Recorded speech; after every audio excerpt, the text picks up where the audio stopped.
Brian Denning again with another edition of CropShop. Today we've got Matt Hart with me, and Matt is not only a dealer for us here in Southwest Indiana, they also farm along with his brother and family here as well. So today, Matt, we're going to talk a little bit about a kind of an experiment or test that we've been conducting for going on 3 years now. We started this in 2018, and we've had enough success with it or enough results that we want to continue to look at it and expand on it. And really what it is we call it alternate row population. The theory behind it started out as if you look at a cornfield, in every case, the outside rows, or all, the border rows, always have the best yield. And that's just as a result of better light interception, better utilization of resources, and things like that. So the challenge is, and what we were trying to do and thinking about, was how do you replicate that inside the field, or at least a portion of that? So how can we allocate sunlight and capture that radiation in a more efficient manner? So we came up with a plan to kind of help that along. And so what we've done and tested is we're planting every other row in an alternating fashion at a different population. And we've tested several different population combinations. We've tested 48,000 and 20,000. We've tested 40,000 and 28,000. This year we're going to test 42,000, 26,000. But they're all together, if you average the two populations together, they're all 34,000. And so that's what we want to compare this to as well, is just to a static rate of 34,000 in a given field. So the whole purpose of this is to try to, again, capture more sunlight, maybe even trick the plant into believing it's got less competition across the row. So a number of factors go in there to try to see if we can't just coax out a little bit more yield.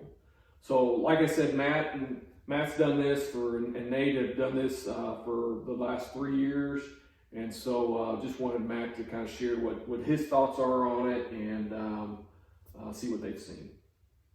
Yeah, we started 3 years ago, kind of a wild idea at first, but where we would run static, and then we'd go every other row, again 24 rows down, and replicate it across the field with the same soil type, where everything was about as static as it could be. And we saw about 8 bushel advantage to the alternate row.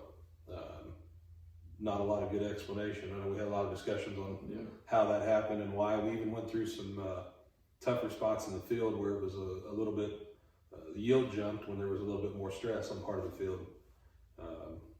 So we've done quite a few more tests the last 2 years in a lot different areas, different fields, different types of ground, and have still seen a yield bump almost in every test. And we've played with those numbers where we've gone as crazy as a 50,000 and a 10,000, getting us a 30 average. We even did a pass on 60-inch row corn where we took one down to 0 just to see where those two numbers would be. But yeah, trying to capture sunlight. Can we get the thin row to, I don't know, I hate to use the term flex. Yeah. Can we get the thin row to flex, and can we grab yield for really not any extra cost? That's right. I mean, same amount of seed we were going to plant, just making a change on the monitor and grabbing yield for free. Yeah, so it's kind of out there, and it takes a certain type of planter to be able to do this, of course. But we're gonna test it again this year. I think we've kind of come up with maybe a little bit extra wrinkle in here where we're going to actually match up a hybrid with the correct population. So for example, in this scenario where we had, say, a 42,000 population on one row, The other row next to it would be at 26,000. In the 26,000 row, we would match up a product maybe like 13DD360 that really can yield well in low population environments. And what would be a good hybrid in the high population row, man? Probably 15 DP519. Yeah. A little bit of a taller plant.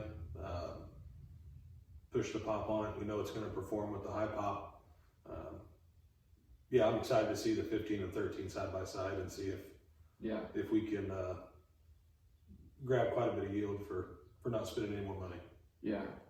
So we're going to compare all that to just a static rate of 34,000. So we're really trying to see if there's an advantage to matching those populations and hybrids. So we'll keep you in the loop here as the year goes on, and hopefully we'll make another video here later this year and give you an update. But at this point, we're looking forward to giving this a try. So thanks for your attention, and hope you enjoyed it.